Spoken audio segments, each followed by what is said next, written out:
Assalamualaikum warahmatullahi wabarakatuh. Perkenalkan, nama saya Arif Danmoko. Saya dari kelompok 2 yang beranggotakan terdiri dari saya sendiri, Arif Danmoko, kedua Ariska Arum Oktavia, ketiga Aulia Rahman, keempat Dea Nurjanah, kelima Dina Utami Ningrum, keenam Fadlan Adnan. Kami akan menjelaskan tentang HAM dan perkembangan HAM di Indonesia. Sekian dan terima kasih. Wassalamualaikum warahmatullahi wabarakatuh. Warahmatullahi wabarakatuh. Saya Fadilah ingin mewakili dari saudara saya di kelompok 2 yang bernama Aniska. Karena sedang tidak enak badan jadi diturunkan oleh federasi. Saya akan mewakili dari pengertian HAM. Hak asasi manusia HAM adalah hak dasar yang dimiliki oleh manusia sejak lahir yang melekat pada diri manusia. Tanpa hak itu, manusia tidak dapat hidup layak sebagai manusia. Kedua, saya ingin membahas tentang sejarah HAM. Sejarah hak asasi manusia dimulainya dari gagasan hak asasi manusia. Gagasan hak asasi muncul sebagai reaksi atas kewenangan penguasa yang memerintah secara otoriter. Perjuangan hak asasi manusia terdapat dalam suatu gerakan, dokumen, dan teori yang dikemukakan oleh pemikir. Terima kasih. Ruang lingkup HAM. 1. Hak pribadi, yaitu hak-hak persamaan hidup, kesamaan, kebebasan, keamanan. Kedua, hak milik pribadi dan kelompok sosial, tempat seorang berada. Ketiga, kebebasan sipil dan politik untuk dapat ikut serta dalam pemerintahan. Keempat, hak-hak yang berkenan dengan ekonomi dan sosial. Macam-macam HAM.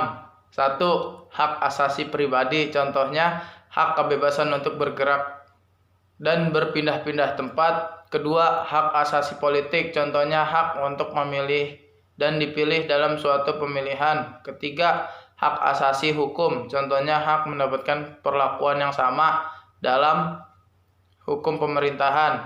Keempat, hak asasi ekonomi, contohnya hak kebebasan melakukan kegiatan jual beli.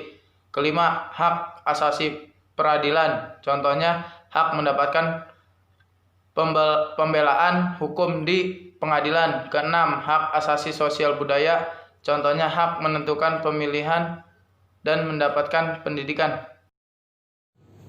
Assalamualaikum warahmatullahi wabarakatuh. Nama saya Aulia Rahman dari kelompok 2. Di sini saya akan menjelaskan tentang hak asasi manusia. Dan di sini saya akan menjelaskan contoh-contoh hak asasi manusia. Yang pertama adalah hak untuk hidup. Hak hidup sebagaimana dijamin pasal 28A adalah hak yang mendasar bagi setiap manusia. Disebutkan dalam pasal 28A bahwa setiap orang berhak untuk hidup serta mempertahankan hidupnya dan kehidupannya. Dan yang kedua, hak untuk memperoleh pendidikan. Bunyi dari pasal 31 ayat 1 Undang-Undang Dasar 1945 yaitu setiap warga negara berhak mendapatkan pendidikan. Yang ketiga, hak untuk hidup bersama-sama seperti orang lain. Yang keempat, hak untuk mendapatkan perlakuan yang sama. Hak asasi untuk mendapatkan perlakuan yang sama dalam hukum dan pemerintahan atau disebut right of legal quality. Contohnya, setiap warga negara Indonesia dari latar belakang apapun memiliki hak yang sama untuk hidup aman.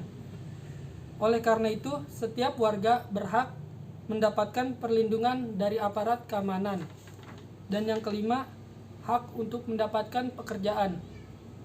Pasal 27 ayat 2 Undang-Undang Dasar 1945 menyebutkan bahwa tiap-tiap warga negara berhak atas pekerjaan dan penghidupan yang layak bagi kemanusiaan. Ayat ini memuat pengakuan dan jaminan bagi semua orang untuk mendapatkan pekerjaan dan mencapai tingkat kehidupan yang layak bagi kemanusiaan. Selanjutnya, sejarah hak asasi manusia di Indonesia.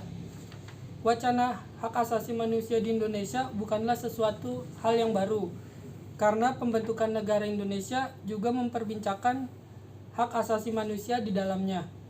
Pemikiran hak asasi manusia di Indonesia yang pernah dicetuskan diantaranya R.A. Kartini, Habis Gelap Terbitlah Terang, Trilogi Syarikat Islam Cokro Aminoto, Pledoi Soekarno yang berjudul Indonesia Menggugat, dan Hatta dengan judul Indonesia Merdeka.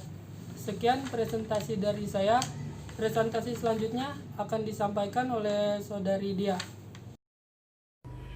Assalamualaikum warahmatullahi wabarakatuh. Di sini untuk saya akan menjelaskan sejarah HAM di Indonesia, yaitu yang pertama, sebelum kemerdekaan pada tahun 1908 sampai 1945, perkembangan pemikiran HAM dalam periode ini dapat dijumpai dalam organisasi pergerakan sebagai berikut, yaitu Budi Utomo untuk pemikirannya yaitu hak kebebasan berserikat dan mengeluarkan pendapat, dan yang selanjutnya yaitu dari Perhimpunan Indonesia dalam pemikirannya yaitu hak untuk menentukan nasib sendiri atau the right of self-determination, dan untuk yang selanjutnya yaitu dari Sarekat Islam yaitu hak penghidupan yang layak dan bebas dari penindasan dan diskriminasi rasial.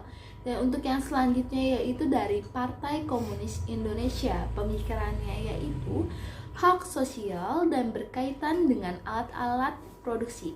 Next, dan untuk yang kedua yaitu sesudah kemerdekaan atau tahun 1945 sampai dengan sekarang ya. Dan di sini untuk periode pemikiran HAM pada periode ini menekankan pada hak-hak mengenai yaitu hak untuk merdeka yaitu self-determination, dan untuk yang selanjutnya yaitu dari hak kebebasan untuk berserikat melalui organisasi politik yang didirikan, dan untuk selanjutnya yaitu hak kebebasan untuk menyampaikan pendapat terutama di parlemen. Untuk periode pada tahun 1950 sampai tahun 1959, pemikiran HAM dalam periode ini lebih menekankan pada semangat kebebasan demokrasi liberal yang berintikan kebebasan individu. Dan untuk yang selanjutnya yaitu periode pada tahun 1959 sampai tahun 1966. Periode ini pemikiran HAM tidak mendapatkan ruang kebebasan dari pemerintah, atau dengan kata lain pemerintah melakukan pemasungan HAM yaitu hak sipil, dan yaitu seperti hak untuk berserikat, berkumpul, dan mengeluarkan pikiran dengan tulisan. Warahmatullahi wabarakatuh. Saya akan melanjutkan materi yang teman saya sampaikan. Periode 1966 hingga 1998, dalam periode ini pemikiran dapat dilihat dalam 3 kurun waktu yang berbeda. Yang pertama tahun 1967, berusaha melindungi kebebasan dasar manusia yang ditandai dengan adanya hak untuk material yang diberikan kepada Mahkamah Agung. Yang kedua, kurun waktu tahun pemerintahan melakukan pemasungan HAM dengan sikap defensif, represif yang dicerminkan dengan produk hukum yang bersikap restriktif atau membatasi terhadap HAM. Ketiga, kurun waktu 1990-an, pemikiran HAM tidak lagi hanya bersifat wacana saja, melainkan sudah dibentuk lembaga penegakan HAM. Periode 1998 hingga sekarang, pada periode ini HAM mendapat perhatian yang resmi dari pemerintahan dengan melakukan amandemen Undang-Undang Dasar 1945 guna menjamin HAM dan menetapkan Undang-Undang Nomor 39 Tahun 1999 tentang Hak Asasi Manusia, yang artinya bahwa pemerintahan memberi perlindungan yang signifikan terhadap kebebasan HAM dalam semua aspek, yaitu aspek hak politik, sosial, ekonomi, budaya, keamanan, hukum, dan pemerintah. Perkembangan HAM di Indonesia. Yang pertama, dibentuknya Komnas HAM Kepres nomor 50 tahun 1993, tanggal 7 Juni 1993. Tujuannya, berdasarkan Undang-Undang Nomor 39 Tahun 1999, pertama, mengembangkan kondisi yang kondusif bagi pelaksanaan hak asasi manusia sesuai dengan Pancasila, Undang-Undang 1945, Piagam PBB, dan Deklarasi Universal Hak Asasi Manusia. Yang kedua, meningkatkan perlindungan dan penegakan hak asasi manusia guna berkembangnya pribadi manusia Indonesia seutuhnya dan kemampuannya berpartisipasi dalam berbagai bidang kehidupannya. Yang kedua, dibentuknya Komnas Anti Kekerasan Terhadap Perempuan, Kepres nomor 181 tahun 1998. Tujuannya melindungi kaum perempuan dari segala bentuk tindakan kekerasan. 6 dari kelompok 2 ingin membahas tentang dibentuknya Pengadilan HAM Undang-Undang Nomor 26 Tahun 2000 yang berkedudukannya sebagai berikut. Pengadilan HAM kedudukan di daerah kabupaten atau kota yang daerah hukumnya meliputi daerah hukum pengadilan negeri yang bersangkutan. Kedua, untuk daerah khusus ibu kota Jakarta, Pengadilan HAM berkedudukan di setiap wilayah pengadilan negeri yang bersangkutan. Terima kasih. Sekaligus saya ingin mengakhiri. Jika ada kekurangan, mohon maafkan. Assalamualaikum warahmatullahi wabarakatuh.